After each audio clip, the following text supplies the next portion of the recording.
noches a todos y todas. Súper bienvenidos a este lanzamiento del observatorio. Nos alegra mucho este día, este momento. Es un trabajo que hemos venido haciendo desde hace mucho tiempo, que le hemos puesto mucho amor, mucho cariño. Nos acompañan dos personas expertas muy especiales que nos van a ayudar a pensar un poquito el observatorio, los datos que tenemos en él. Ya ahorita se las voy a presentar, pero justamente quería empezar este evento contándoles de manera muy rápida y sucinta qué es el observatorio y para qué sirve. Entonces, el Observatorio de Educación Jurídica es una herramienta que recopila información confiable y actualizada sobre la educación y profesión jurídica en México y la presenta de una manera que nosotros consideramos accesible y atractiva para que pueda ser entendida por cualquier persona, utilizada por cualquier persona, pero sobre todo nos interesa que sea utilizada y consultada por actores clave de la educación y profesión jurídica como son los directores de las escuelas de derecho, de institutos de formación profesional y también las personas que trabajan en entidades estatales que regulan la educación o profesión jurídica o que de alguna manera impactan en ellas. Actualmente el Observatorio de Educación Jurídica del SEAD está compuesto por dos productos o herramientas: las infografías sobre las escuelas de Derecho y las licenciaturas en Derecho, que posiblemente algunos de ustedes han consultado y que las conocen desde hace mucho tiempo. El SEAD viene publicándolas ya hace varios años. Próximamente, en una semana, 2 semanas, les presentaremos las de este ciclo académico, que es el 2024-2025. Pero además, ahora a esas infografías le sumamos una herramienta nueva que es el mapa de educación jurídica. Entonces, ya deben estar viendo acá mi pantalla. Este es la página del Observatorio de Educación Jurídica, que está en universoceat.org.mx/investigación/observatorio. Aquí está el mapa de educación jurídica. ¿Y qué es lo que tiene este mapa? Este mapa tiene información tanto a nivel nacional, acá en esta pestañita, como a nivel de cada entidad federativa, sobre distintas variables que nosotros creemos que son importantes observar y analizar para entender el contexto en el que se imparte la educación jurídica.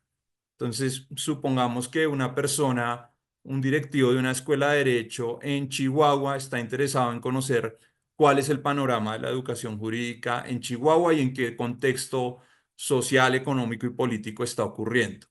En esta pestaña, esta persona podría entrar acá a Chihuahua. Tenemos varias categorías y podría entrar acá a la categoría de educación jurídica, por poner un ejemplo, y ver el número de estudiantes titulados, el número total.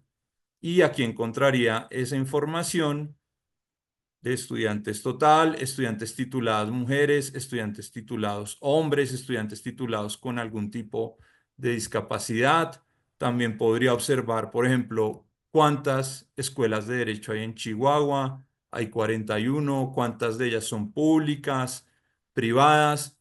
Pero supongamos que, no sé, este directivo también está pensando cuáles son los problemas que aquejan a Chihuahua, para así diseñar una oferta educativa, supongamos de educación continua o posgrados que atienda los problemas de Chihuahua. Esa persona podría entrar acá a la categoría de criminalidad y justicia y ver, por ejemplo, la incidencia delictiva en Chihuahua.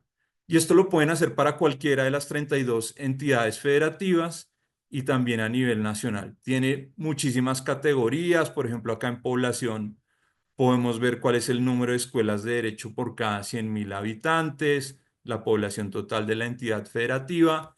Y este mapa nosotros lo vamos actualizando con fuentes confiables a medida que van saliendo los datos de esas fuentes.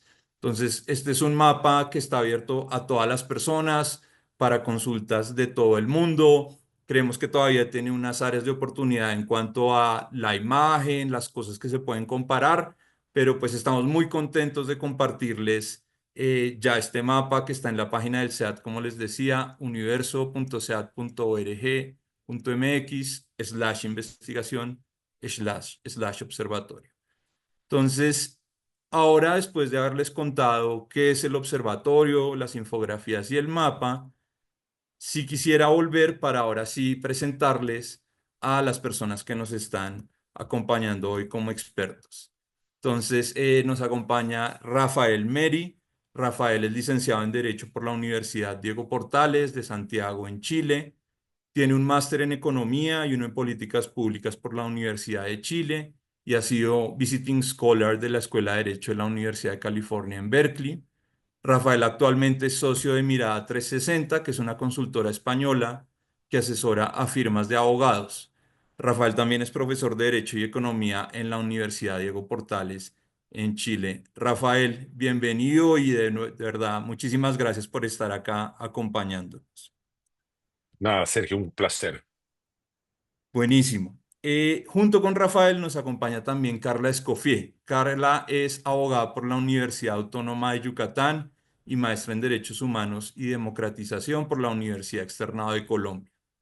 Carla tiene una experiencia de más de 14 años acompañando juicios de amparo por violaciones a derechos humanos, especialmente en temas relacionados con vivienda, pueblos originarios, medio ambiente y no discriminación. Sus temas de investigación son principalmente el derecho a la vivienda y el derecho a la ciudad. Carla actualmente trabaja como docente de planta en la Facultad Libre de Derecho de Monterrey.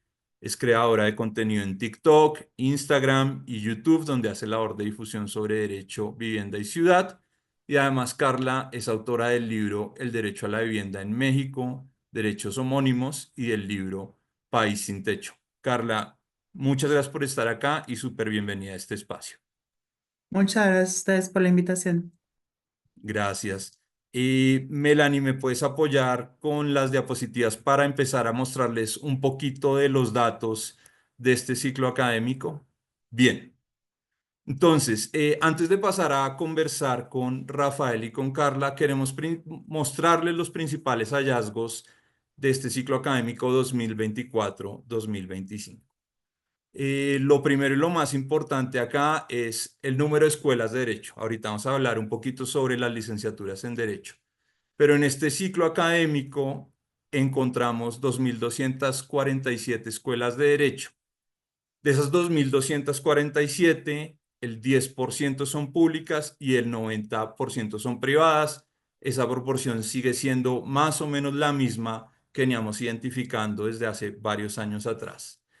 Eh, y aunque es difícil tener datos confiables a nivel mundial, pues porque la información varía de país a país, viene de distintas fuentes, algunos países no tienen medios de verificar esa información, pero por lo que hemos podido revisar a través de artículos y publicaciones académicas, México es el país con más escuelas de derecho, incluso por encima de países muy grandes como India y China. Y Melanie, ¿me apoyas pasando a la siguiente, por favor? Ahora queremos hablar un poquito sobre el crecimiento. Desde el ciclo académico 2014-2015, que es cuando en el CEAD empezamos a recabar información, y hasta hoy, es posible observar un crecimiento constante en el número de escuelas de derecho con algunos picos. El crecimiento del ciclo 2022-2023 al ciclo actual, es decir, 2024-2025, fue uno de los picos más altos, hubo un crecimiento del 6,04%. Pero eso contrasta también, por ejemplo, con el crecimiento del ciclo 2021-2022 al ciclo 2022-2023, donde hubo un crecimiento, sí, pero un crecimiento del solo 0,5%.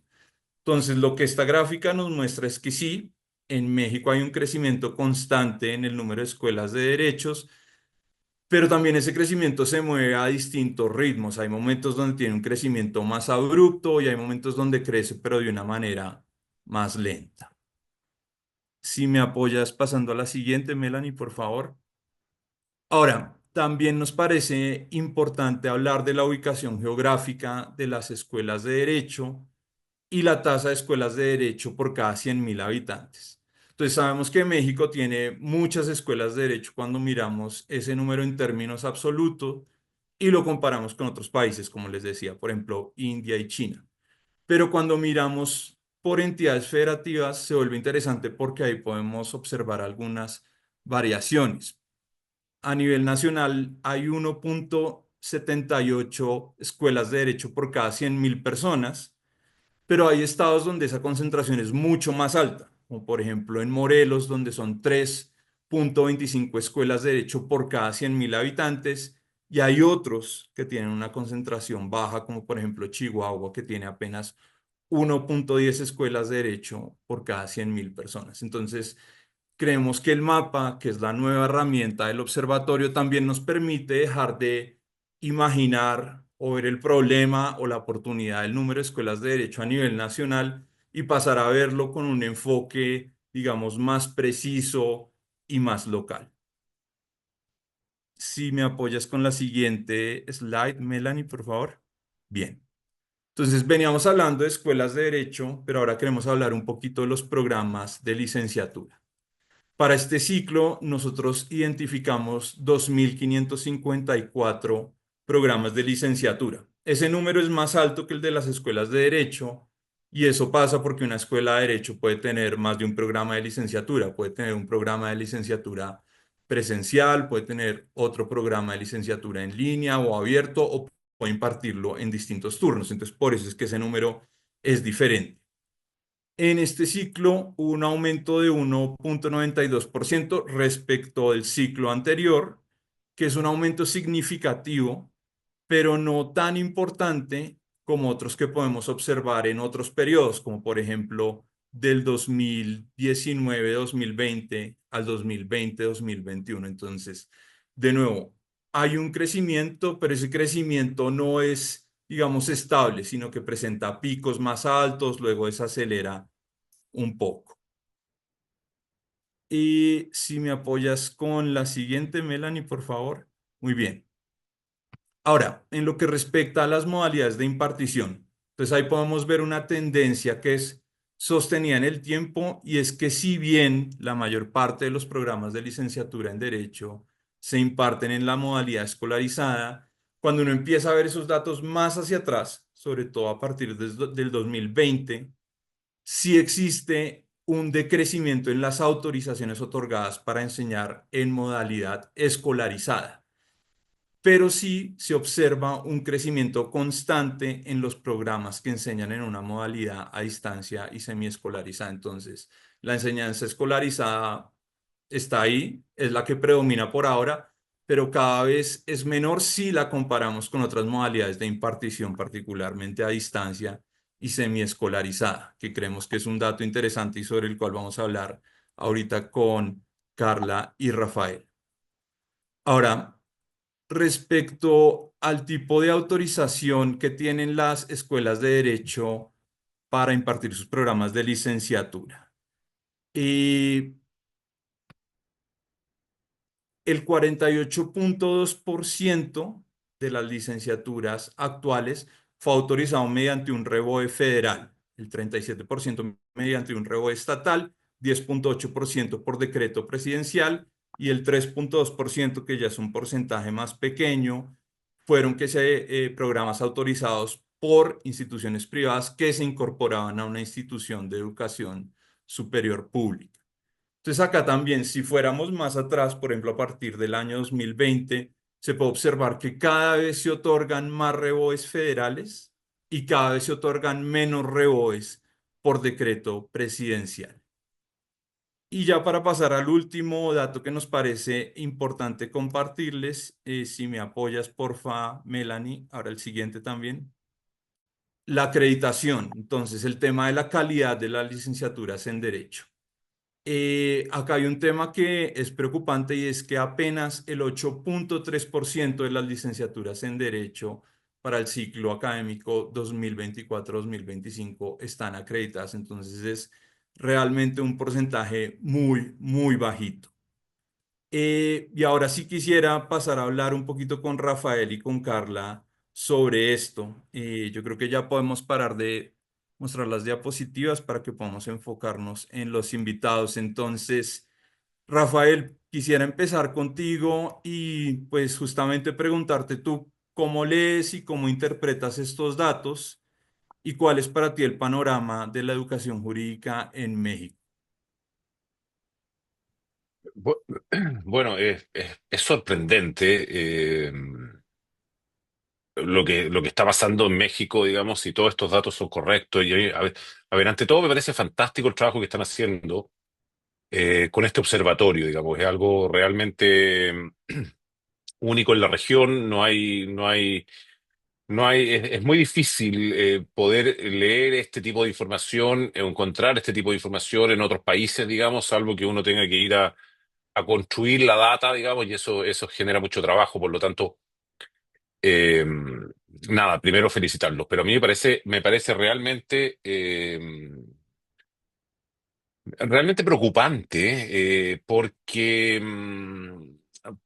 porque la formación legal, la formación jurídica tiene un impacto muy grande en el desenvolvimiento de los futuros abogados y abogadas, digamos, en el país, y eso tiene un impacto finalmente en el Estado de Derecho. Es decir, uno podría que hacer algo más sociológico para ver si es que los problemas de México en parte se explican, digamos, por este exceso de abogados que hay y que se están formando de muy mala calidad, porque es muy difícil pensar o creer que en 200, 500 programas de derecho se esté entregando una educación de calidad. Es más, es muy difícil pensar que hay 2.247 académicos o académicas que tengan algo que enseñarle realmente a esos estudiantes, digamos. Yo vivo en Chile, pero también me muevo mucho en España, digamos. O sea, en Chile no deben haber 100 académicos relevantes, digamos. O sea, pensar que hayan 2.200, o sea, estoy pensando un académico por cada una de las escuelas de derecho, me parece que sería mucho. O sea, sumado a eso que solo el 8% está acreditada, digamos. O sea, aquí hay algo realmente preocupante. Ya podemos ver el impacto en la profesión legal, digamos, donde ahí yo conozco más, digamos, pero esto más que un buen observatorio, esto tiene que ser un llamado, una alerta. Eh, Esto no puede ser, esto tiene que cambiar, no pueden existir 2.247 escuelas de derecho. Eh, no entiendo cómo los colegios de abogados, las cortes, bueno, bueno, qué decir del Poder Judicial, digamos, pero no entiendo cómo la propia profesión no sale en alerta en hacer un llamado de esto, digamos. Es realmente sorprendente. Esto explica el número de abogados que tiene México. Y que, porque las cifras, digamos, oficiales son unas, pero las cifras no oficiales son otras. O sea, yo me atrevería a decir que México es el país que tiene más abogados en la región. Eh, y no se necesitan tantos abogados y abogadas, digamos. Por lo tanto, y esto tiene un impacto, o sea, el impacto en el Estado de Derecho, digamos, es muy relevante. ¿Sí? ¿Qué diría yo? O sea, como para seguir la conversación, me diría que esto es muy preocupante. Me parece que 2.247 es un número que debería llenar de vergüenza, digamos, al sistema educacional mexicano. Eh, Estoy seguro que el 80% de esas escuelas de derecho son de muy mala calidad, si no de pésima calidad, digamos, donde académicos, digamos, deben haber académicos muy modestos, digamos, en el sentido intelectual, que no tienen mucho que enseñar y que se están formando a los futuros abogados y abogadas con una calidad muy baja, digamos. Y esto hace, finalmente, genera que la profesión legal siga siendo tan elitista como es, digamos. O sea, por lo tanto, porque el 10% de la profesión legal mexicana es la que realmente le va bien. El otro 90% debe tener un cartón que no vale nada, digamos, un título de profesional que no vale nada, digamos, y hoy día debe estar trabajando quizá en qué cosa, digamos, ¿no? Entonces, es una alerta que ojalá despierte el interés, digamos, de quienes puedan tomar decisiones relevantes en este sentido. Yo creo que yo cerraría el 80%, el 90% de esas escuelas de derecho. Gracias, Rafael. Carla, ahora quisiéramos escucharte a ti y saber cómo lees tú esos datos y cuál es para ti el panorama de la educación jurídica en México. Bueno, antes que nada, me sumo a las felicitaciones y a la gratitud por el trabajo que hacen, por esos datos que nos aportan. Creo que como todo gran trabajo de investigación de datos, también nos aporta nuevas preguntas, ¿no? Y lo digo porque me parece muy valioso cuando el generar datos que no se tenían te genera nuevas preguntas que son el horizonte para andar.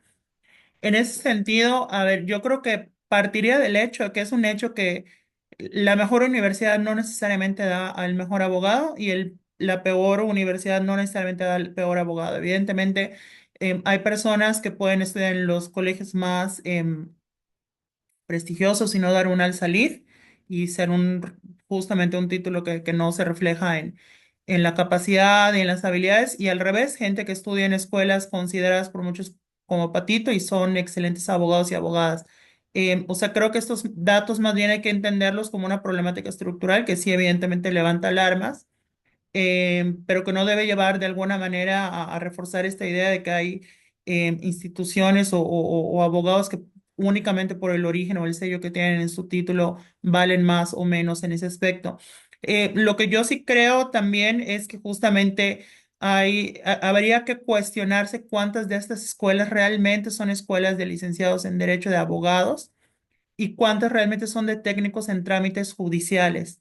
Que eso es una cuestión que a mí me preocupa bastante. Siento que en muchos lugares se entiende la educación jurídica eh, de alguna manera como una visión pragmática de sacar la chamba, ¿no? De saberte mover juzgados, saberte mover en el registro público de la propiedad, etcétera, etcétera. Y esto genera que muchas personas no son abogadas, son técnicos en trámites judiciales.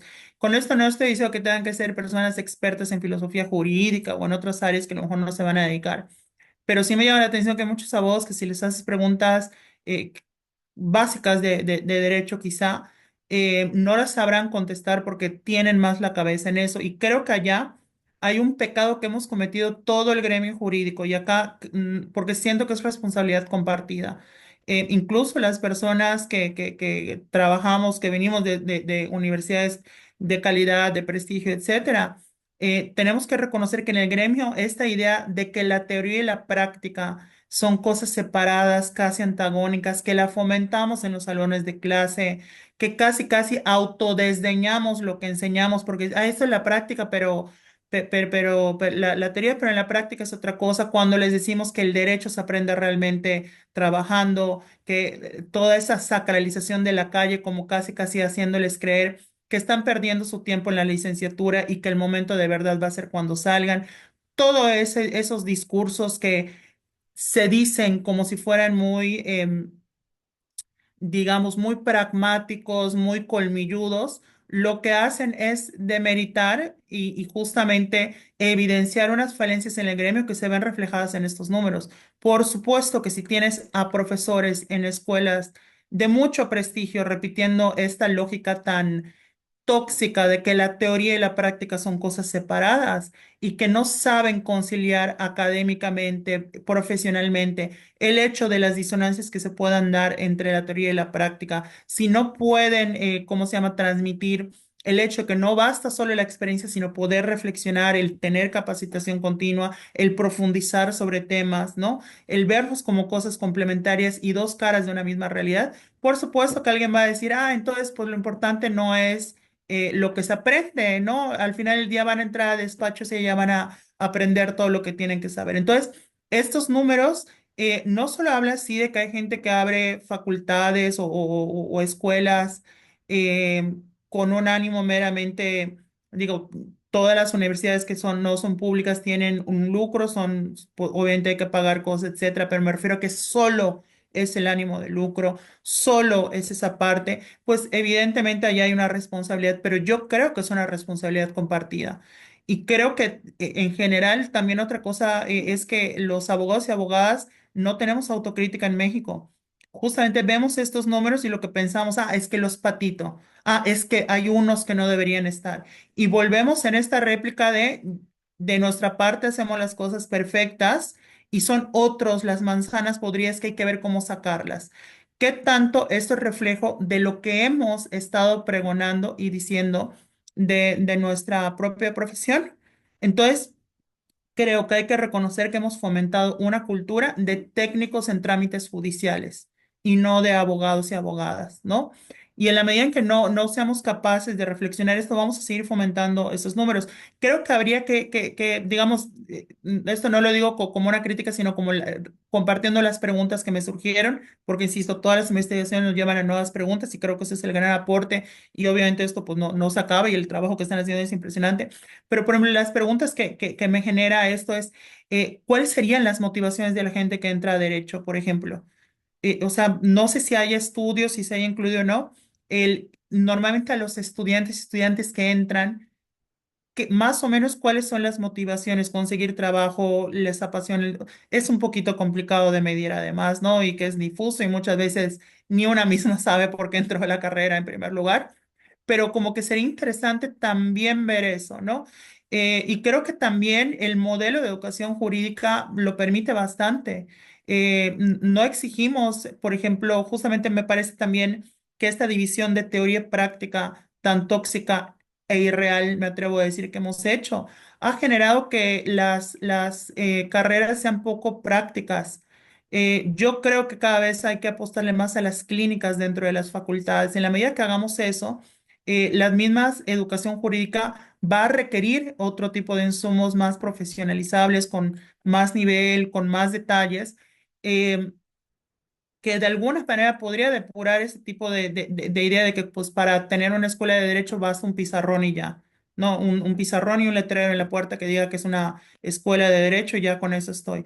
Eh, Creo que también la tirada no es que todos estudien en ciertas universidades y creo que no se trata como de esa lógica, pero sí creo que se trata de que haya un piso mínimo de calidad, o sea que realmente nos sintamos con la tranquilidad de que la persona a la que se le emite un título no va a ser un peligro portando ese título, intencional o inintencionadamente, ¿no?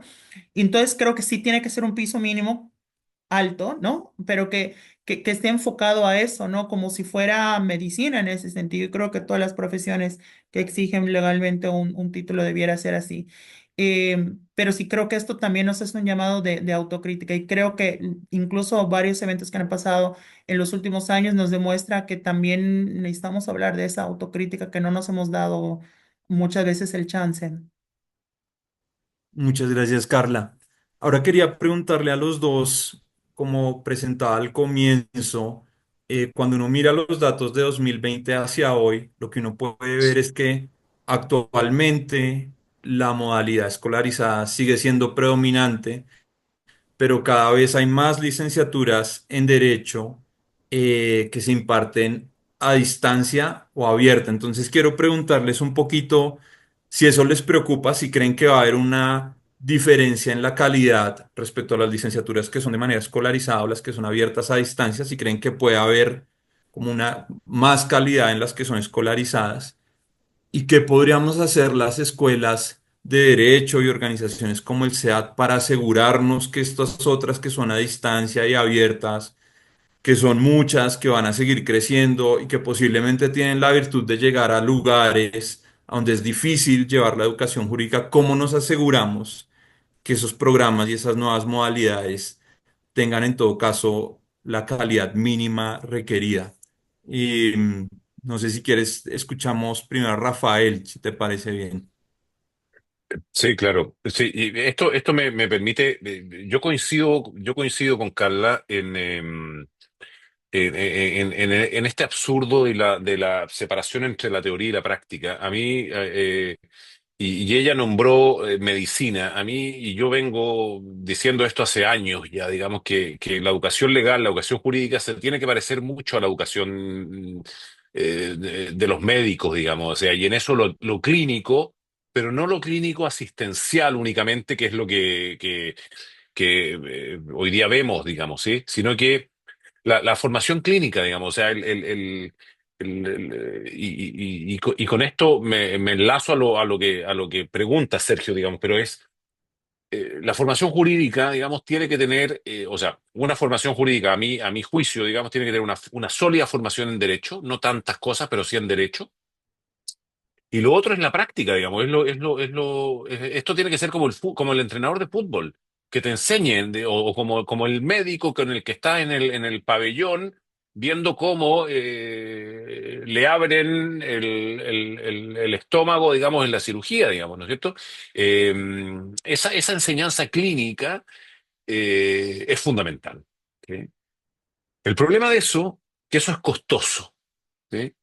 Que no hay académicos suficientes como para eso. Y como eso es costoso, digamos, tenemos que, bueno, es muy difícil llegar a lugares, se torna una educación muy elitista y eso genera los problemas que Carla se refería, de los cuales estoy muy de acuerdo.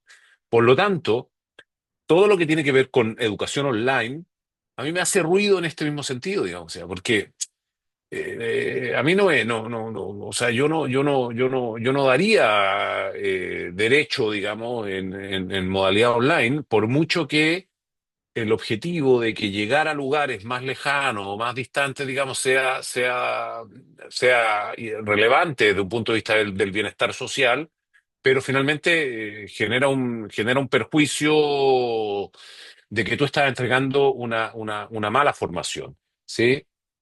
Eh, Sí, yo no sé si es que, claro, esto de que un buen abogado puede ser un buen abogado independiente donde estudie, claro, eso puede ser algo bien excepcional, Carla, digamos, en el sentido de que puede ser que aparezcan abogados o abogadas muy talentosas, digamos, en lugares que tengan una formación de muy mala calidad, ¿no es cierto? Yo tendería a creer que en los grandes números, una buena formación permite que quizás personas no tan brillantes o talentosas se transformen en buenos abogados si es que recibieron una buena formación. Y yo prefiero eso, ¿no es cierto?, a apostar porque aparezca un abogado o una abogada excepcional en un entorno de mala educación.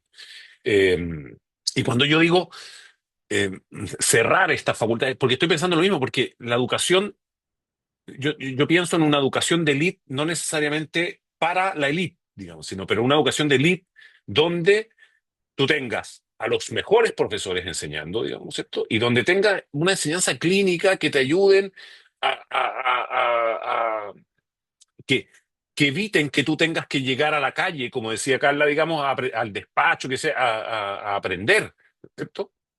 Eh, el problema es que eso es costoso, ¿sí?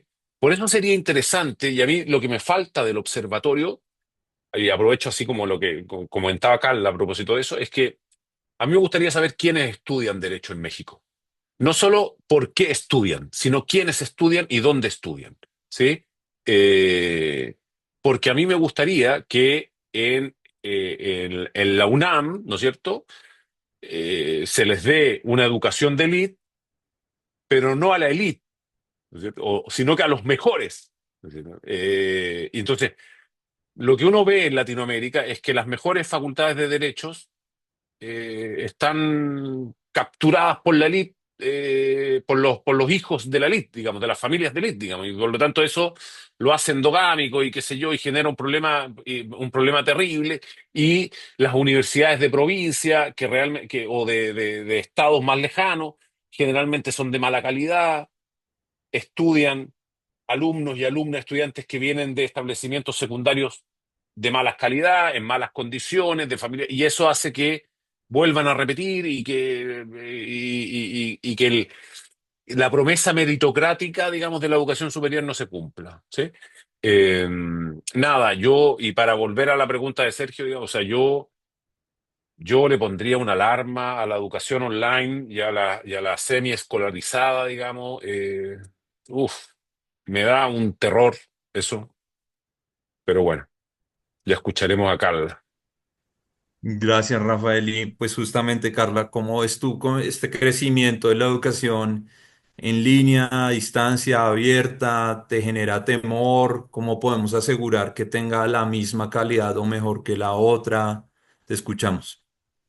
Claro, no, coincido con Rafael, nada más también hago una aclaración. Esa introducción que le hice quizá fue muy pensando en el contexto de México, como esta advertencia que siento que luego cuando hablamos de universidades, como le hicimos en México, Patito, o de prestigio, públicas, privadas, genera esto de que verdaderamente se asume que solo por el sello que tienes ya es tu valía. Y eso lleva a demeritar a colegas que a lo mejor no estudiaron en la más prestigiosa, pero yo conozco unos que han estudiado en escuelas catalogadas como Patito y que hoy son abogados y abogadas con las que consulto cosas porque son excelentes, y al revés con el debido respeto incluso de muy prestigiadas universidades que digo, esta persona de dónde sacó su título, ¿no? Y hay de todo, o sea, como reconociendo que no es, digamos, como el factor definitivo, que siempre las personas somos más complejas, pero evidentemente lo que hay que pensar y que creo que es al final del día lo que coincidimos Rafael y yo y también Sergio lo que mencionaba con su pregunta, es cómo hacemos un esquema que sea de calidad, ¿no? Y que sea de común, por eso yo hablaba como de un mínimo de calidad, que creo que es a lo que Rafael se refería como esta educación de elite, no, no para el elite, sino de elite, en el sentido que sea un mínimo muy alto, que ya para arriba sea pura mejora y mejora, y que, pero que lo más abajo no sea para nada un desperdicio. Y en ese sentido, a ver, a mí me cuesta mucho porque yo no he dado clases de licenciatura en línea, en cómo se llama, ni las he tomado en línea, he tomado cursos diplomados en línea, así como también he participado en unos. Entonces, opino con mucha reserva y respeto a quienes sí lo hayan hecho, porque tampoco me gustaría hablar de un terreno que no conozco. Yo lo que creo es de entrada, creo que siempre son mecanismos, son métodos que pueden tener pros y contras.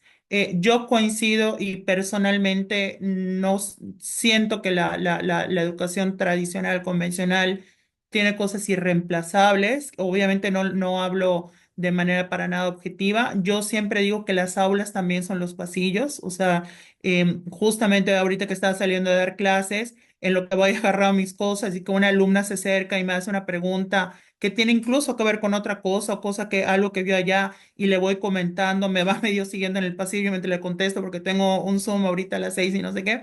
Eso es parte de la educación también, ¿no? Y que a veces se pierde en estas partes, digamos, en línea, ¿no? Y que genera otras cosas. Ahora, también hay que advertir lo que justo por los números que estamos viendo, tampoco me parece que estemos en un escenario donde la educación presencial escolarizada sea garantía. O sea, como estamos, yo sí creo que hay escuelas que dan educación presencial escolarizada que tienen un nivel igual o mucho más bajo que muchas en línea. Y lo digo porque realmente, y vuelvo a insistir en esto, si la educación en derecho es, te voy a leer el artículo, el código completo, artículo por artículo, y yo te lo repito, que además hasta me parece un insulto a la inteligencia de los alumnos. De fulanito, puedes leer tal artículo, lo leen y el profesor lo repite y aclara algo que evidentemente es más que claro, pues evidentemente que para eso lo estudio en línea. O sea, si esa es la educación que damos, yo sí creo que se puede dar en línea. La pregunta es, ¿qué educación estamos dando para que no sea opción otras cosas? Que a lo mejor sí, a lo mejor yo estoy hablando tonterías desde la ignorancia y yo creo que sí puede haber educación en línea con mucha calidad. No estoy diciendo, o sea, insisto, no, es un terreno que me es ajeno, pero suponiendo que sí hubiese esa diferencia de calidad posible y que hubiese esa pérdida de otros escenarios que yo valoro mucho de la presencial, tampoco es que estemos en ese escenario. Yo por eso sí creo mucho que también hay que repensar la educación en derecho haciendo un poquito de autoflores, evidentemente, pero por ejemplo, en la Facultad Libre de Derecho de Monterrey le hemos estado apostando a la educación clínica, ¿no? Se han abierto clínicas acá en la facultad, cosa que nos da mucho orgullo y que la verdad es que me impacta el efecto que ha tenido en los alumnos y las alumnas, ¿no? De la clínica que yo llevo, que es de Amparo, pero también la de corporativo, la de migrantes, hay otros que se han abierto y que han tenido muy buen efecto. Evidentemente, como dice Rafael, eso somos muy privilegiados en ese aspecto. No cualquier facultad, no cualquier universidad tiene esa posibilidad, pero creo que sí habría que pensar cómo pueden ser los mecanismos para que una universidad pública, privada, accesible o más costosa puedan tener ese piso mínimo. Porque en la medida que la educación siga siendo, te leo el código y ya, ¿no? Y profesores que dan materias que no han llevado, ¿no? O sea, que no es su área, ya ni digo en la práctica, ni siquiera académicamente o de algún tipo de cercanía más o menos, no sé, profesores que litigan familiar, que están dando clase de aduanal o que están dando clase no sé, de derecho espacial porque suena muy padre y muy probable que la facultad tenga uno así, y luego ves y está dando, o sea, y no se dedica a eso, pues evidentemente si ese es nuestro nivel, esa como gremio, perfectamente lo hago en línea. Y yo como alumna diría, ¿para qué voy a pagar más? ¿Para qué voy a ir si de todas maneras voy a poder hacerlo en línea? Entonces, estamos en una situación tan crítica que realmente yo dudaría si no se puede dar en línea. La cosa es, ¿cuál es el modelo educativo que estamos dando, ¿no? Creo que en ese sentido habría que hacer una repensada por completo a lo que entendemos por educación. Llevamos repitiendo la misma lógica de cómo se enseña derecho, cómo se aprende derecho y qué es lo que hay que enseñar en el derecho. A mí me sorprende que todavía creemos que es de memoria. O sea, creo que hay que empezar incluso a decirle a nuestros alumnos y alumnas que no se van a aprender las cosas de memoria. Yo se los digo abiertamente. No me pregunten todos los artículos de la Constitución porque no me los sé de memoria. Reviso la Constitución cuando la utilizo, cuando hago un amparo, cuando hago una investigación. Obviamente hay cosas que te aprendes por la práctica porque las vas repitiendo y todas, pero no es eso. No somos, ¿cómo se llama? Oradores de la Constitución, somos personas que trabajan, analizan la Constitución o el Código Penal, civil, el que sea, el saber buscarlo, el saber usarlo, o sea, el decirles, un buen abogado o abogada no es el que se aprende artículos, el que sabe buscarlos, sabe interpretarlos, sabe tener ciertas habilidades, que creo que eso también es la clave.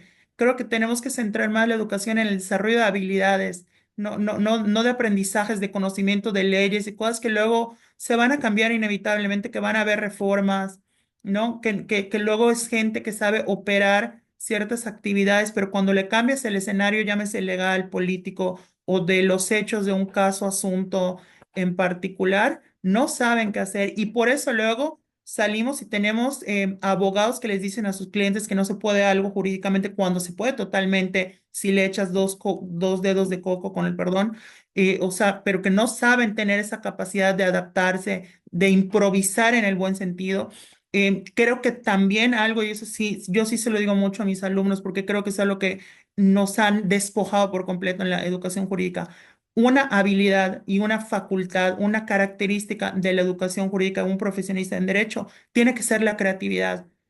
Se nos habla mucho de la rudeza, de la fortaleza, el no dejarte de la imagen y de todas las cosas que no me quedan claro para qué sirven en nuestra profesión, y no de la creatividad, del poder entender las piezas con las que trabajas, adaptarte a un nuevo escenario, llámese una reforma, llámese un caso complejo, llámese una situación que se sale de tus manos, llámese una situación en la cual estás de urgencia y ya no tienes cómo hacer esto y tienes que hacer lo otro, el cómo entender la vida política del país, esa creatividad que implica el poder crear, el poder unir piezas, el poder proponer, el poder entender un sistema más allá de aprenderse partes en específicas que pueden cambiar después, creo que le hemos despojado por completo, ¿no? Y hemos dado tanto a la memoria que, tanto peso a la educación de memoria que nos hemos olvidado de la educación creativa.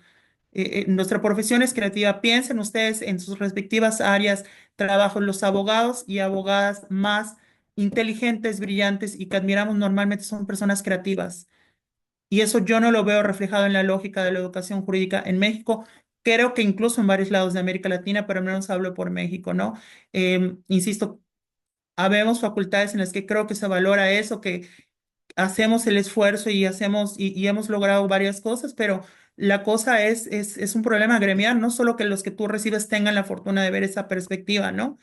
Al final del día, el alumnado es de todas y todos como gremio, o sea, los estudiantes de otra universidad son estudiantes del gremio, no son personas que nos van a afectar, es lo que decía Rafael, ¿no? Eso repercute en el sistema de justicia, en la vida social, etcétera, ¿no?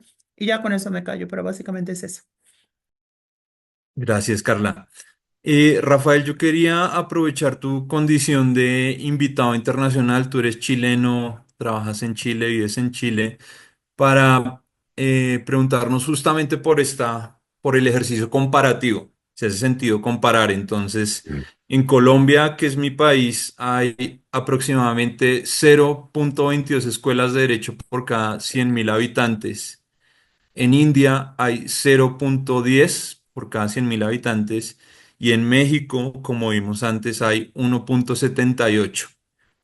Entonces la pregunta es si crees que hace sentido comparar esos datos para hacer unos juicios de valor o si crees que cada país tiene problemáticas distintas y eso explica esas diferencias. O sea, la pregunta va un poco a qué factores deberíamos tener en cuenta para evaluar de manera más o menos precisa si realmente hay una sobreoferta de abogados y de educación jurídica.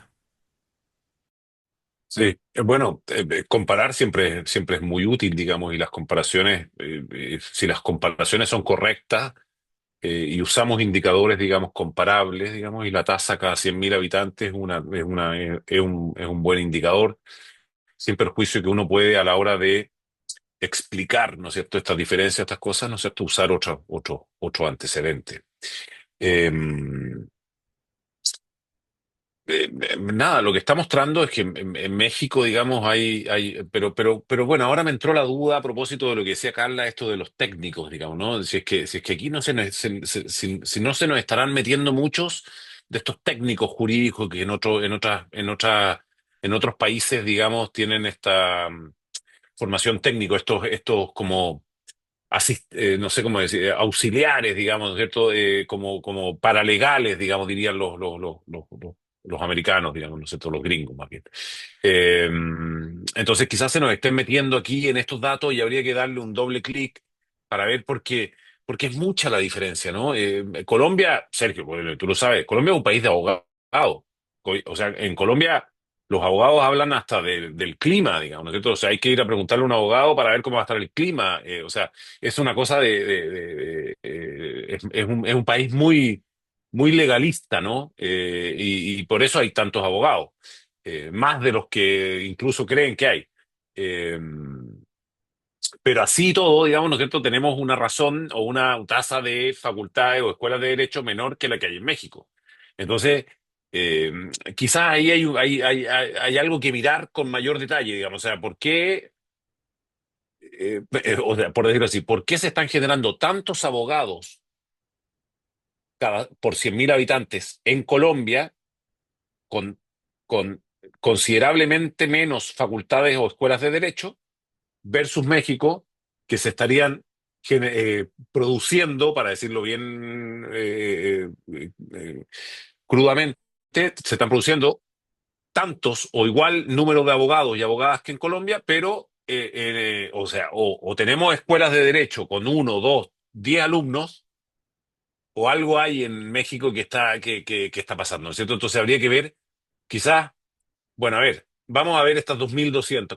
¿Cuántos estudiantes hay en cada una? Quizás en Chile pasa, hay programas de derecho, o sea, o escuelas de derecho, como dicen, ¿no es cierto? Con 50 alumnos. O sea, eso no tiene ningún sentido, digo. O sea, no, entonces, ¿por qué? Porque económicamente no tiene ningún sentido, salvo que a los profesores les paguen 2 pesos, digamos, ¿no es cierto? Y lean el código o la constitución y le hagan repetir, qué sé yo, y sea una, pero en fin.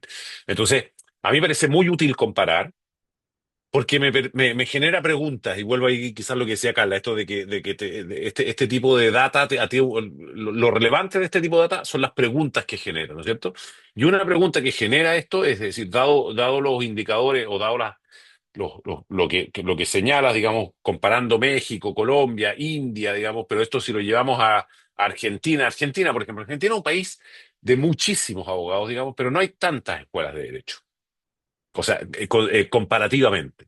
Entonces uno dice que ¿por qué México tiene tantas escuelas de derecho y tiene el mismo nivel de producción de graduados que Colombia o que Argentina, por ejemplo, o que incluso Brasil? ¿Sí? A mí me da la impresión que quizás, y esto a modo de hipótesis, pueden haber escuelas de derecho que tengan un muy bajo número de alumnos, de estudiantes, y quizá, y esto yo por desconocimiento, y quizá estemos mezclando aquí, estamos metiendo a estos técnicos, ¿no? Que esta formación que no llega al título de abogado, ¿sí? Eh, pero nada, comparativamente a mí me parece que, o sea, es que Colombia es un buen paralelo, porque Colombia tiene tantos abogados cada 100.000 habitantes como México. Yo me diría que México tiene un poco más, pero tantos abogados como México. O sea, Colombia es un país que produce café y abogado. O sea, de una forma, o sea, quizás habría que pedirle a Trump que también pusiera aranceles para los abogados, digamos, para dejar de producir abogados, digo, pero produce tanto café como abogados, ¿sí? Pero no tiene tantas escuelas de derecho comparativamente con México. ¿Sí? Y yo me atrevería a decir que y voy a decir algo polémico, digamos, ¿sí? Que la educación jurídica en Colombia es mejor que la educación jurídica en México. Entonces, sí, a mí me parece que la comparación o sea, de nuevo, descontado las escuelas de derecho de élite de México, digamos, pero comparativamente eh, o sea, proporcionalmente hay más mejores escuelas de derecho en Colombia que en México. Eso no tengo ninguna duda y aun cuando yo amo México, digamos, pero es así, digamos, ¿sí? Eh, no, me parece muy útil la comparación. Me parece estos indicadores cada 100.000 habitantes generan buenas preguntas y generan buena discusión. Y ahí solo por sumar como un dato interesante, en Colombia en el 2018 se aprobó una ley que estableció el examen para obtener la cédula o tarjeta profesional.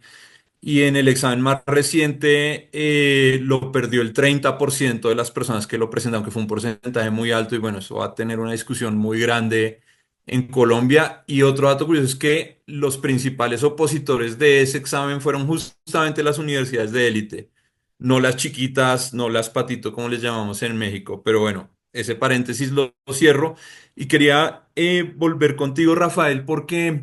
La idea del observatorio es justamente que tengamos unos datos que nos inviten a hacernos preguntas, que nos lleven a hacer diagnósticos, pero que también nos impulse a pensar en reformas e iniciativas. Entonces, si llegamos, no estoy diciendo que estemos llegando hoy, pero si llegáramos a la conclusión de que en México efectivamente hay una sobreoferta de educación jurídica, de escuelas de derecho, de abogados, y si entendemos que eso es un problema que inicia un par de iniciativas concretas que se te ocurran así como para abordar ese problema. ¿Qué podríamos hacer? O sea, yo creo que, o sea, aquí una cosa es es la cantidad de escuelas de derecho, pero lo más importante es algo y que Carla lo decía, digamos, o sea, que es la formación, es la educación jurídica, o sea, es lo que se está enseñando en las salas de clase, digamos, y ese debate es el que hay que tener hoy día. En Latinoamérica y en el mundo, esto no es excepcional tampoco, no es excepción de Latinoamérica. Siempre la educación legal siempre llega atrás, siempre va atrás, las discusiones siempre son los desafíos que tiene la profesión legal en un contexto de la transformación tecnológica que se está produciendo, van a ser gigantescos, ¿sí? La inteligencia artificial va a suplir muchas de las tareas y de las cosas que hacen muchos de estos abogados y abogadas, digamos, ¿sí? Eh, el conocimiento empieza a perder valor con desde Internet, digamos, hasta ahora. O sea, yo estudié y yo tenía que ir a las bibliotecas a estudiar, a buscar el libro para estudiar, digamos, ¿no es cierto? Hoy día, mis alumnos y alumnas no necesitan ir a la biblioteca en busca de un libro ni nada, digamos, ¿sí? Yo, déjame, voy, una sola anécdota. Yo estudié hace muchos años, digamos, y fue Ronald Dworkin a Chile a dar una conferencia. se llenó el auditorio. O sea, no cabía una persona en el auditorio, ¿sí? Hace un par de años estaba, no me acuerdo quién fue, si fue Casas, Sunstein o Waldron o algún, bueno, perdón, algún rockstar gringo así también, y habían 50 personas en el auditorio. Y uno dice, bueno, ¿por qué pasa eso? Bueno, en mis tiempos, yo no tenía otra oportunidad de escuchar a Ronald Dworkin si no fuera en el auditorio. Hoy día, frente a mi computadora, yo puedo entrar a una clase, digamos, en Harvard o ver una conferencia o escuchar o leer lo mismo puedo leer lo mismo que lee un estudiante de Harvard, o sea, el conocimiento dejó de ser el centro de la educación jurídica. Por lo tanto, ¿por qué era relevante antes memorizar? Porque no había otra forma. O sea, mi padre, que fue abogado, digamos, tenía que memorizar el Código Civil porque, porque no tenía el último iPhone donde podía tener o andar con el Código Civil impreso, ni siquiera. O sea, no, el conocimiento estaba muy lejos. Entonces era relevante la memoria, ¿sí? Y eso nos hacía, a nosotros, tener el poder del conocimiento de la ley, a los abogados, digamos, y abogadas, ¿no es cierto? Entonces, perdón, más a los abogados que abogadas, porque antes no habían abogadas, digamos, ¿no? Porque además esta es una profesión machista, digamos, ¿no? Entonces, eran los abogados los que tenían el conocimiento de la ley porque lo memorizaban. Y nosotros teníamos el monopolio de la ley, éramos los que conocíamos la ley y por lo tanto, vale, podíamos cobrar por eso y hacernos ricos por eso. Hoy día, el conocimiento de la ley ya no es un capital relevante. Por eso ya no nos podemos hacer ricos como antes, digamos. Y por lo tanto, la formación legal tiene que dejar de centrarse en la transmisión de conocimientos. Hoy día son mucho más relevantes las habilidades, digamos, como decía Carla. O sea, hoy día son mucho más, hoy día es más relevante saber cómo usar ChatGPT para que memorizarse el código civil, digamos, ¿cierto? Porque el conocimiento está ahí. Los artículos del código civil están ahí. Yo tengo que saber derecho, pero yo ya no necesito saber leyes, ¿no? Que es como puede ser un matiz. Por lo tanto, ¿qué es lo que haría yo? Uno, expandiría este observatorio a nivel regional. Eso me parece fundamental. O sea, no es, o sea, si queremos hacernos las preguntas correctas, tenemos que entender esto en un contexto más global, porque hoy día el mundo es más global y por lo tanto tenemos que entender por qué en México pasa lo que pasa, si en Colombia está pasando otra cosa, si en Argentina está pasando otra cosa, si en Chile está pasando otra cosa, ¿sí? Y la educación jurídica nosotros tenemos una cultura jurídica más o menos similar.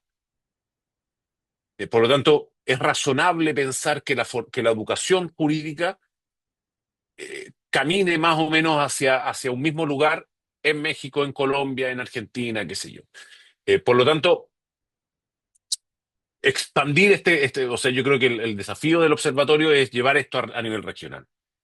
Y lo segundo es, a partir de estos datos, que son preocupantes, bueno, ocupémonos de lo relevante de esto, que es la formación jurídica, es la formación legal, es la formación que se está entregando en estas facultades. Porque, ¿de qué nos sirve saber que hay 2.247 escuelas de derecho en México si no sabemos cómo se está enseñando en la sala de clase?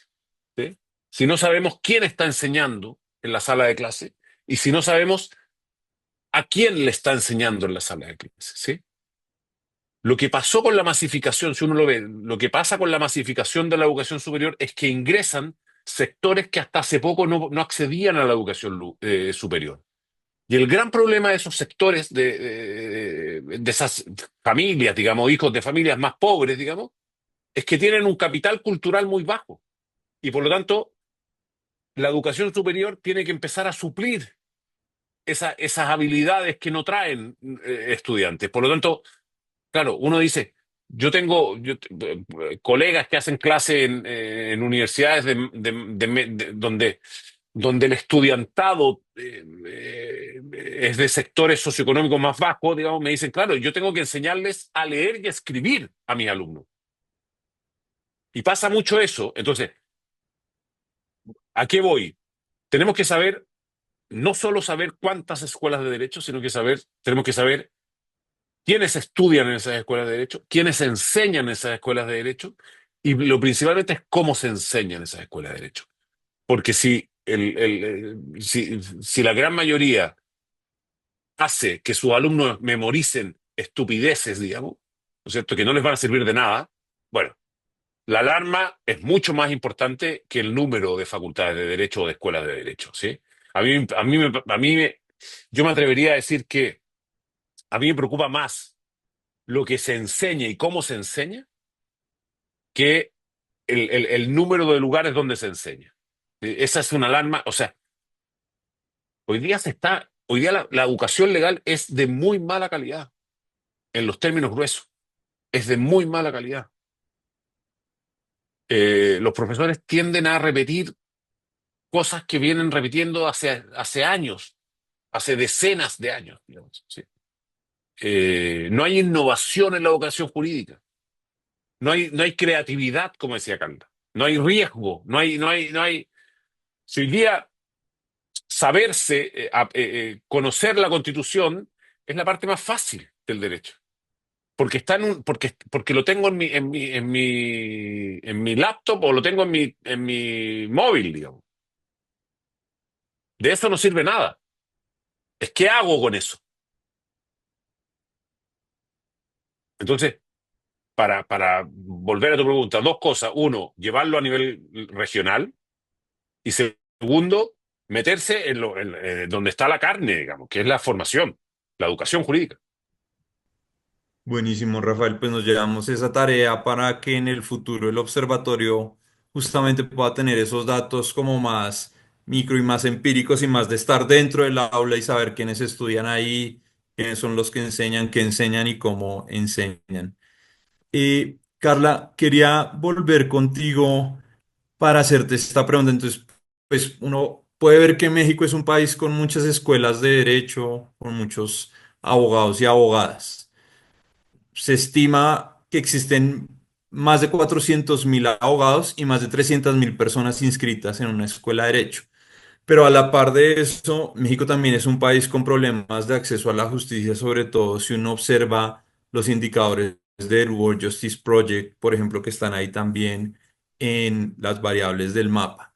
Entonces quería preguntarte qué impacto debería tener esos dos temas, qué impacto debería tener esto al momento de pensar en la regulación para la educación y profesión jurídica. O sea, ¿qué instrumentos o medidas crees que pueden ayudar a asegurar calidad en la educación y profesión jurídica, pero al mismo tiempo promover el acceso a la educación jurídica y a un abogado, si es posible, asegurar la calidad, evitando caer, digamos, en un elitismo donde la buena educación llegue solo a unas pocas personas? Bueno, contestando y también reaccionando a lo que decía Rafael, porque me quedé pensando en varias cosas.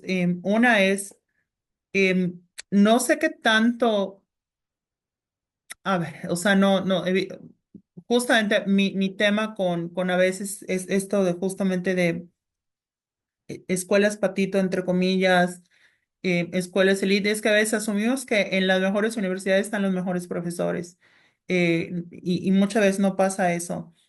Hay muchos buenos profesores, excelentes profesores en las mejores universidades, pero hay gente que pues son el jurídico de tal o no sé y no necesariamente tienen la mejor calidad y al contrario, hay abogados muy buenos, con muy buena calidad, muy buenos estudios, eh, pero que no están en las mejores universidades porque es difícil llegar a ser profesor a ellos, a veces requiere contactos, cosas así, y terminan en patitos, ¿no? Entre comillas, cuando son muy buenos, ¿no? Y también justo lo que mencionaba Rafael con esto de lo de Dworkin y lo de las conferencias. Yo me acuerdo que en la facultad, digo, mi experiencia personal no demuestra nada, pero eh, yo me acuerdo que no ubicaba a nadie de los que iba a las conferencias, pero los profesores, como que el ambiente mismo casi casi te decía, qué tonta si no vas, ¿no? Como hasta vas a quedar mal si no vas a la a la conferencia, luego te enterabas de quién era y te llamaba la atención, te enganchaba y todo eso. Y luego ya se te hacía hábito ir a las conferencias, incluso, bueno, pues no sé, pero vamos a ver qué, ¿no? Pero ¿qué pasa cuando ni entre el gremio les interesa? O sea, es que volvemos a lo mismo. Si el gremio se está llenando de personas que les interesa ser técnicos en trámites judiciales y que no les interesa su propia, o sea, yo creo que muchas veces quienes más desdeñan el derecho son los abogados. No todos, no siempre, no sé si es mayoría, minoría, yo no lo sé, pero hay abogados a los que no les interesa el derecho. Es la realidad, un poquito lo que decía Rafael, no interesa ni actualizarse, ni reflexionar, ni replantearse, ni cuestionarse lo que ya sabemos. O sea, si incluso una que cree tener esa intención de cuestionarse y replantear, a veces pues no estarlo haciendo, pues porque eh, el tiempo pasa y nos volvemos más personas más rígidas y más cuadradas. ¿Qué pasaría con las personas que desdeñan o no se preguntan eso? Entonces, también el alumnado ve ese reflejo del gremio, ¿no? Ese desinterés por quién llega, que si la conferencia, que si tal discusión, que si, pues por supuesto que si le estamos diciendo, no, eso, la verdadera aprendizaje está en la calle, en las facultades casi, pues es un trámite, es algo que no es tan importante, bueno, pues, ¿qué les estamos dando? Y con esto que mencionabas, o sea, justamente también eso me preocupa, o sea, que eso también se refleja en el acceso a la justicia, ¿no? O sea, dependiendo de cuánto dinero tienes, es que tanto te puedes defender, y no hablo con el tema de corrupción, que también eso es otra cosa, eh, no muy relacionada, pero sí relacionada, y hago un paréntesis. Siento que en México los abogados y abogadas tenemos una respuesta muy mediocre a todo, que es decir, la corrupción. ¿Y por qué no se cumple esto? Porque hay mucha corrupción.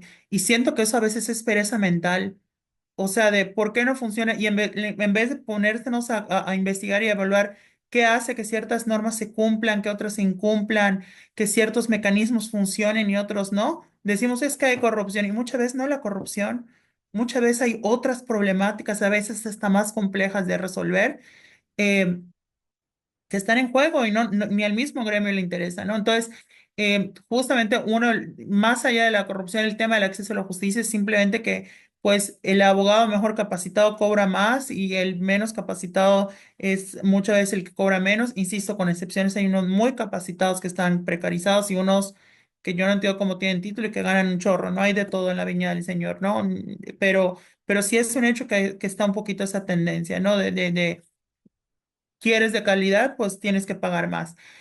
No tengo respuestas, pero sí, fíjate que son dos temas que me preocupan, que es el tema de la asesoría jurídica gratuita, esto que mencionaba de cómo hacer nuestras facultades más clínicas y quizá unas ideas que tengo a bote pronto, que voy a pensar en voz alta, no son conclusiones. Mientras las voy diciendo son parte de mi reflexión. Yo no sé si pudiera pensarse entre muchas otras cosas que realmente se exija una educación más clínica, ¿no? No de seminarios, sino clínica en nuestras facultades de todo el país, públicas o privadas, como parte de los requisitos. Y de alguna manera quizá vincularlo a las defensorías gratuitas, que las facultades tengan como una especie de convenios, ¿no? Para decir, mira, habría que ver este tema de, bueno, yo que recibo, yo que doy, pero alguna cosa más o menos que, bueno, con este convenio con el Poder Judicial, esta facultad se compromete a tener, sí, un buffet jurídico, por así decirlo, pero creo que es un poquito diferente eso a una clínica, y que esa asesoría jurídica gratuita la suma esta facultad, esta escuela de derecho, para que sea el aprendizaje de los alumnos con un escalafón incluso, ¿no? De que el primer semestre vas a estar como más de pasante, en el segundo tal, y el tercero ya se te suelta más. No lo sé, ¿no? Y obviamente reforzando el hecho de que debe construirse una carrera de defensores públicos. O sea, yo creo que la gran hazaña debe ser que gente estudie derecho y se gradúe deseando ser defensor público. O sea, una sociedad que logra eso, yo creo que alcanza mucho en materia de justicia. Gente que esté peleándose por ser defensora pública, ¿no? Y eso implica que sean unos empleos bien pagados, ¿no? O sea, digo, dignamente pagados, que tengan ciertas condiciones y que realmente haya un deseo de supercapacitarse para lograr a eso, aumentando obviamente el número de defensores públicos, ¿no? Entonces yo creo que por allá se podría hacer una mancuerna, porque al menos en mi experiencia, los alumnos y las alumnas quieren hacer, o sea, no, no nos quieren oír hablar, quieren hacer, quieren que les pongamos, quieren empezar a hacer confundirse, preguntarnos, que les expliquemos, que ellos sigan haciendo y que luego terminen sintiendo que hicieron algo, no que repitieron algo. Entonces, no sé, creo que por allá también puede estar la clave. Buenísimo. Carla, y quería preguntarte ahora lo siguiente. El mapa nuevo que tiene el observatorio nos permite observar la educación jurídica ya también con las particularidades de cada entidad federativa. Entonces, antes lo que hacíamos era contar cuántas escuelas de derecho había en México, cuántos programas de licenciatura, sus características, pero ahora con el mapa podemos ver cuántas hay en cada entidad federativa y cuáles son los problemas de cada entidad federativa. Entonces, la pregunta que te quería hacer es si crees que es deseable empezar a pensar los retos de la educación jurídica de manera más local y atendiendo las problemáticas particulares de cada entidad federativa. Pues no sé, hacer unos programas de estudios específicos en Chiapas para atender los problemas y las virtudes que tiene Chiapas. ¿Y cuáles podrían ser los retos o los inconvenientes de eso? Si es necesario que sigamos teniendo una visión, digamos, más general y seguir pensando la educación jurídica a nivel nacional. Entonces, no sé si tengas alguna reflexión sobre eso.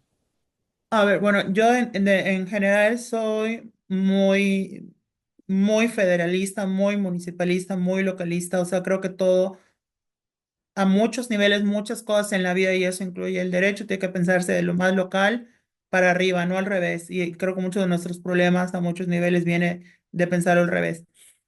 Yo sí creo eso, creo que sobre todo en un país como México, que es un país del cual podrían salir varios países, hay realidades muy diferentes y acá vuelvo con estos mitos y problemas que reproducimos de manera crítica el gremio jurídico en México. Nos la pasamos diciéndole a nuestros alumnos que, ay, pero el federalismo es de chocolatito, con muchas cosas sigue siendo muy centralista México, pero esto de todos los códigos civiles son iguales, todas las leyes de todos los estados son iguales porque todos hacen copy-paste de la federal.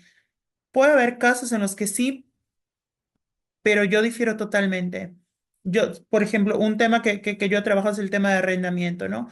Revisa los 32 códigos del país y sí, por supuesto que hay cosas muy similares, pero a veces también te puedes pensar, bueno, pero también la institución del arrendamiento es muy similar si lo comparas con Guatemala, con Colombia, porque también son instituciones bastante estandarizadas en el derecho latinoamericano, ¿no? Y no por eso dices que es exactamente lo mismo. Pero además también hay como también prácticas judiciales que son muy diferenciadas. Em, a veces creo que hay más diferencias regionales de lo que pensamos. Y a eso agregámosle que hay incluso, por ejemplo, estados del país que tienen tribunales constitucionales a nivel local y amparos a nivel local, otros que no. Hay lugares donde ciertas cosas se ven a nivel municipal y otras donde ese mismo aspecto se ve a nivel estatal, por ejemplo, ¿no? ¿Cómo se llama? Incluso en materia municipal, en materia de urbanismo. O sea, ves, comparas la legislación y los instrumentos que hay en el municipio de un estado con el que hay del otro y te das cuenta, oye, pero acá es al revés, acá lo cambian por completo. Entonces, por supuesto que creo que debe haber eso. Insisto, creo que más allá de eso hay que enfocarnos, como ya dijo Rafael, y como también insisto, en el tema de habilidades. O sea, creo que tenemos que pensar en herramientas y habilidades, porque el mundo va a cambiar, porque no vamos a estar allá siempre para nuestros alumnos y porque tienen que tener habilidades para enfrentar cualquier cambio que pueda haber. Eh, pero sí que creo que también hay que entender esa diversidad. Hay estados del país donde, por ejemplo, hay muchos sistemas normativos de pueblos originarios y que son parte del sistema jurídico, que ese es otro problema. No los incluimos como parte del andamiaje del sistema jurídico mexicano. Y eso obviamente no es igual en Nuevo León, que es el estado con menos población indígena originaria en porcentaje y número del país en comparación con Oaxaca, por ejemplo, Yucatán, que es donde yo nací. Entre otras muchas dificultades y diferencias que hay, por supuesto. Creo que también, insisto, yo creo que el mejor ejercicio que pudiéramos hacer es borrar por completo las curricular, los programas de estudio, toda la estructura y pensar desde cero cómo debiera aprenderse el derecho. Y estoy segura que si hacemos ese ejercicio, cada quien, obviamente con diferencias de opinión y todo eso, pero el 99.99% de las personas que nos están escuchando dibujarían algo muy diferente a lo que estudiaron y a lo que estamos enseñando. Entonces, creo que también hay que replantear eso. O sea, a mí me parece que es que muchas de las cosas que hacemos en la educación y que incluso se exigen legalmente desde la SEP, etcétera, ya no corresponden ni a lo que creemos a veces que tiene que ser la educación jurídica, ¿no? Y yo sí creo que eso es importante, sí creo que tiene que también haber esa regionalización. Creo que también tiene que atender a los retos locales. A ver, evidentemente los retos sociales y políticos cambian, son muy variados, eso no se debe inmortalizar en una currícula como tal, pero sí creo que debe ser una educación más ligada a la realidad a partir de clínicas, pero también a través de otras actividades que nos hagan pensar lo local, lo estatal, lo nacional y lo regional, ¿no? Lo latinoamericano. No sé, o sea, pueden haber muchas actividades, herramientas educativas, métodos de enseñanza que puedan apuntar a eso, ¿no?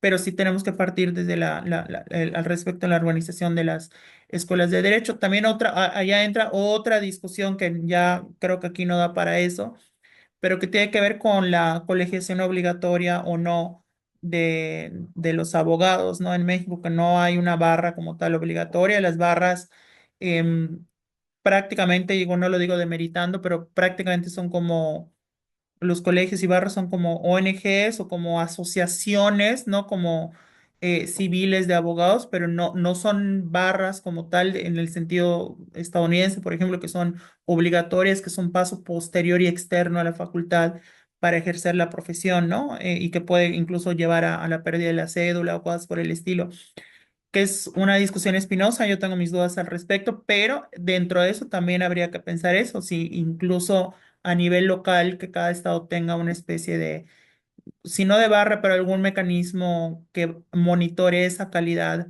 de en la educación, ¿no? Mil gracias, Carla. Se nos va acabando el tiempo, pero antes que se vayan, quería preguntarles qué dato o qué datos les encantaría ver en el mapa o en el observatorio cuando nos volvamos a ver. Ojalá en un año ustedes tuvieron oportunidad de navegar un poquito el mapa y la página. Ya nos dijiste, Carla, que a ti te gustaría conocer cuáles son las motivaciones que llevaron a los estudiantes a estudiar derecho. Rafael, tú nos dijiste que te interesaría como tener esta mirada más micro de quiénes están estudiando, quiénes están enseñando, cómo están enseñando. Pero antes de que se vayan y ya como su última intervención, ¿qué datos les encantaría ver en el mapa o en el observatorio que hoy no esté? Y pues si nos quieren compartir una última reflexión antes de irnos. Si quieres, vamos contigo, Rafael. Nada, yo creo que respondiendo derechamente, yo creo que conocer el número de estudiantes y el tipo de estudiante que hay en estas escuelas de derecho. Me parece que eso es clave para entender un poco cómo la educación está permeando las élites, digamos, cómo está, cuál es qué impacto está teniendo, digamos, la educación legal, ¿sí? Por lo tanto, me parece fundamental eso.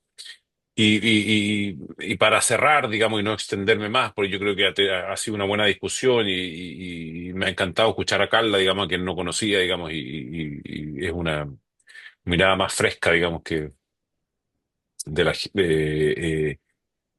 a, a mí, o sea, y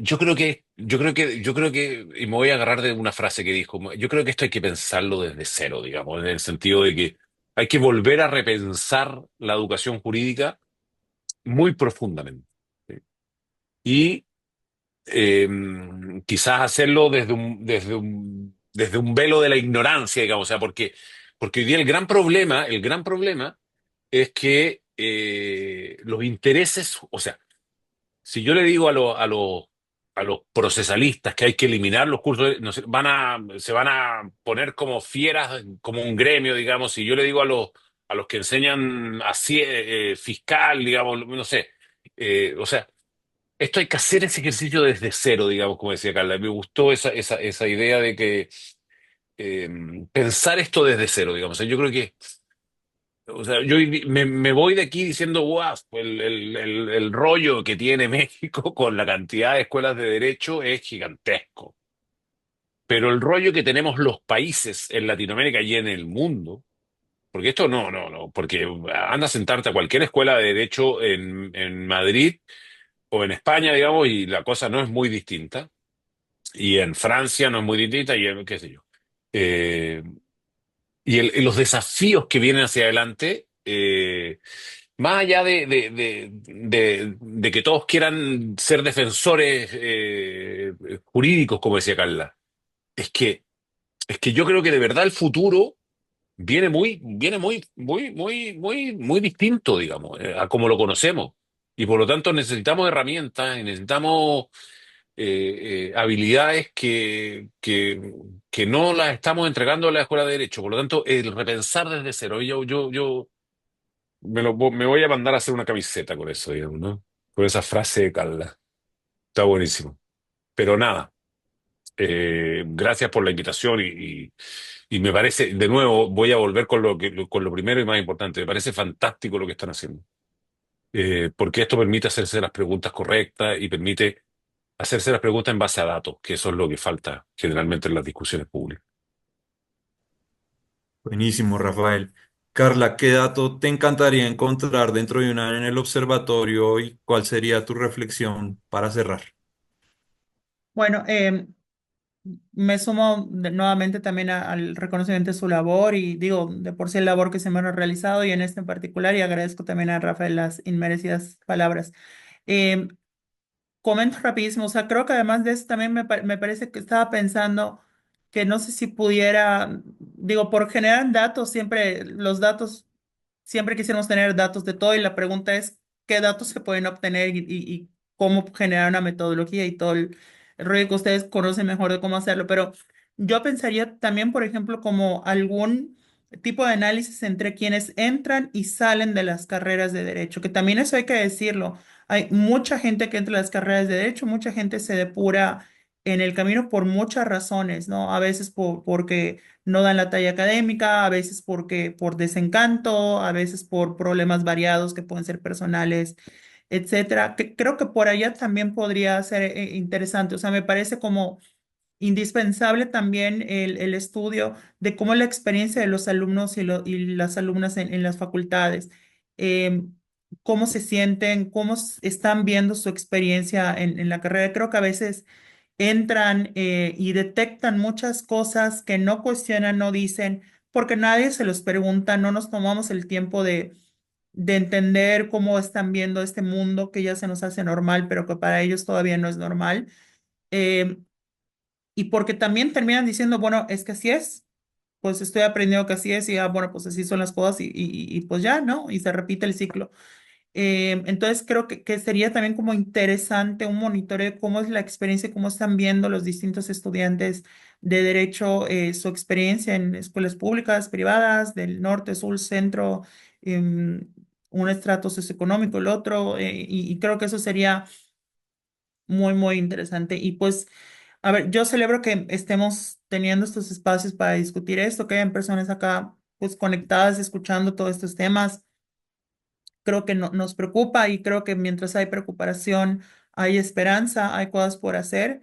El mayor fracaso es cuando ya no se habla de nada y no hay preocupación y no hay interés, ¿no? Esas son las verdaderas batallas perdidas, las más silenciosas porque ni nos damos cuenta de lo que perdimos con ellas. Entonces, el hecho de que hayan estas conversaciones y que haya esta posibilidad de seguir pensando en la educación, a mí me llena de mucho pues mucha esperanza y muchas ganas de repensar, o sea, realmente de esta discusión me voy como con el ánimo de también yo cuestionarme y repensar y no sé, y ver cómo más allá de los datos y todo que ustedes están haciendo, el pensar qué más podemos hacer quienes a lo mejor no estamos generando estos datos y esta parte del trabajo, pero sí algo que al final del día va en la misma línea, ¿no? Que va en la misma discusión.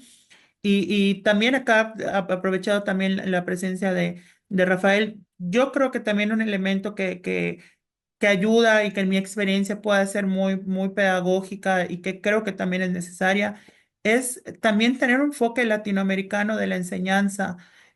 O sea, el cómo hacer, evidentemente, quien estudia en Colombia va a estudiar derecho colombiano, quien estudia en Perú va a estudiar derecho peruano, en México mexicano, pero ¿qué tanto hacer ese diálogo a veces entre países latinoamericanos que son, digamos, la misma tradición jurídica, nos han dicho, pero con sumas diferencias, ¿no? Con diferencias muy grandes. El derecho comparado creo que también es algo que ayuda mucho, ¿no? No solo el aprender cómo se hacen las cosas acá, sino cuando ves cómo se hacen en otros lados, comprendes mejor cómo se hacen las cosas en el lugar donde estás. Al menos entre mi experiencia de privilegio de haber estudiado en la maestría en Colombia, que justamente lo que dice Rafael también de los colombianos, yo digo, también poner a los colombianos con el tema del derecho es poner la vara muy alta, porque creo que allá, así como son muy intensos en varias cosas de fútbol y varias cosas lo son con el tema del derecho. Eh, pero justamente eso, ¿no? O el conocer y tener colegas latinoamericanos y todo eso. Entonces creo que el hecho que también pensemos, por ejemplo, como en una clase de derecho, bueno, vamos a poner una partecita, aunque sea muy mínima, aunque sea de una clase o lo que sea, cómo esta misma figura se ve en Perú, cómo la ven en Argentina, en Chile, en Brasil y estas discusiones, ¿no? Y en la misma búsqueda de tu poder dar esa parte, entender por qué cómo son, ¿no? Entonces... Esas serían mis reflexiones, entre muchas otras, pero lo que más agradezco son las preguntas que nos dejan. Buenísimo.